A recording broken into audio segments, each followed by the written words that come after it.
Goeienaand en welkom by vanaand se Sabbatopening. Kom ons sluit net die oë. Ons dierbare Hemelse Vader, baie dankie vir hierdie week wat U vir ons gegee het weer.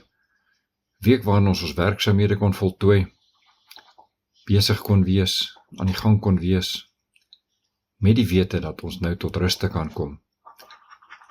Dat ons kan rustig wees, vergeet van die gejaagdheid van die wêreld daar buite. En dat ons tyd saam met ons medegelowiges en ons Skepper kan spandeer. Is 'n dag wat U spesiaal vir ons gemaak het en geheilig het. Amen. Nou ek lees vir ons een versie uit Markus 8 uit, en ons gaan saam lees van vers 25. Daarna lê hy, dis Jesus, weer die hande op sy oë en laat hom opkyk. En hy is herstel en het almal van ver af duidelik gesien. Nou, Jesus was in Betsaida en die mense daar het 'n blinde man na hom gebring en hom gesmeek om hom aan te raak, sodat hy genees kan word. Jesus neem toe die blinde man aan sy hand en lei hom uit die dorp uit.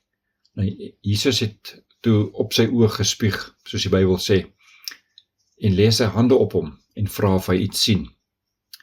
Die blinde het geantwoord en gesê dat hy die mense soos bome sien rondloop, so hulle was 'n bietjie uit fokus uit, so hy kon nie duidelik sien nie. En dis hier waar gevra word, nou hoekom is die blinde man nie dadelik genees nie? Jesus kon blindes oombliklik laat sien. Hy kon verlamdes laat loop en selfs dooies opwek. Vir hom was enigiets moontlik. Nou sy wonderwerke was gewoonlik dadelik. Maar hierdie keer is die man eers net gedeeltelik genees, so asof die genesing halfpad opgehou het.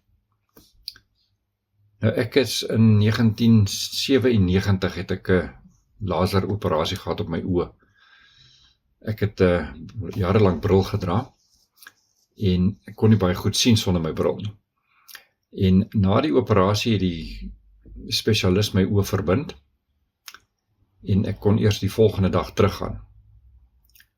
En toe hy die verbande afhaal, die oogklappe, toe kon ek dadelik sien. Dit is omtrent asof 'n blinde weer kan sien.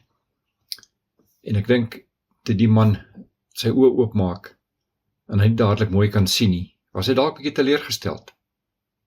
Maar Jesus het 'n plan, en hy werk altyd met 'n plan.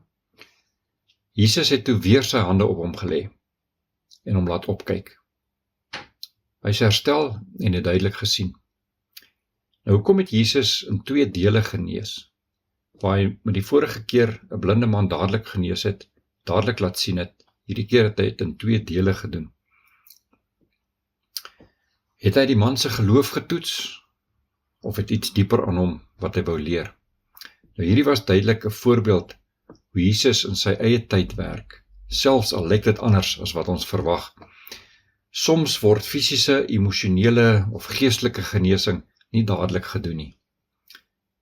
En herinner ons daaraan dat God se proses en tyd perfek is. Al gebeur dit in fases. En al dink ons nie so nie, hy is daar om ons te help en ons te genees. En die wonderwerke vat maar net 'n tydjie langer.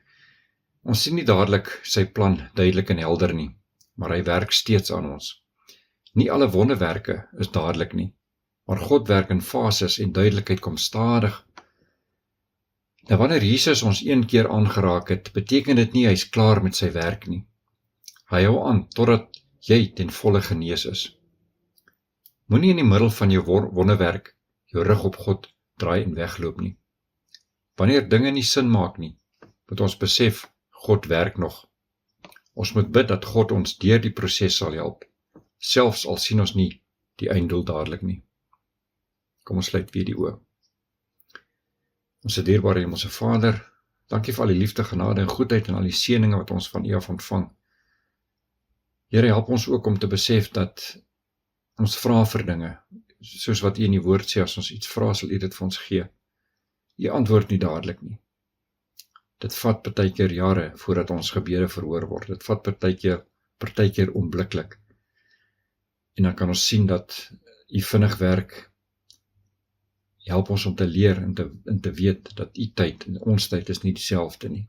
Dat U wil Ons moet eers nog 'n bietjie bid, nog 'n bietjie vra, nog 'n bietjie smeek en nie opgee nie. Ons kan nie halfpad deur die wonderwerk opstaan en wegloop nie.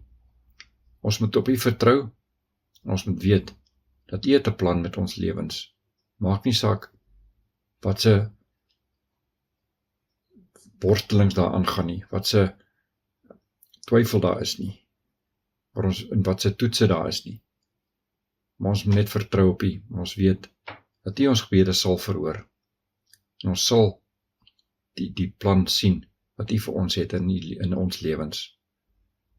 Dankie vir hierdie Sabbat, dankie ook vir tyd wat ons saam met U kan spandeer. En dankie ook vir die nuwe week wat voorlê. En dat ons weet, aan die einde van hierdie week, is daar weer 'n rusdag wat U vir ons geskaap het. Ons vra al hierdie dinge van U nie, omdat ons het verdien nie, maar alleen uit genade. In Jesus naam, amen. Goeie aand en lekker Sabbat verder.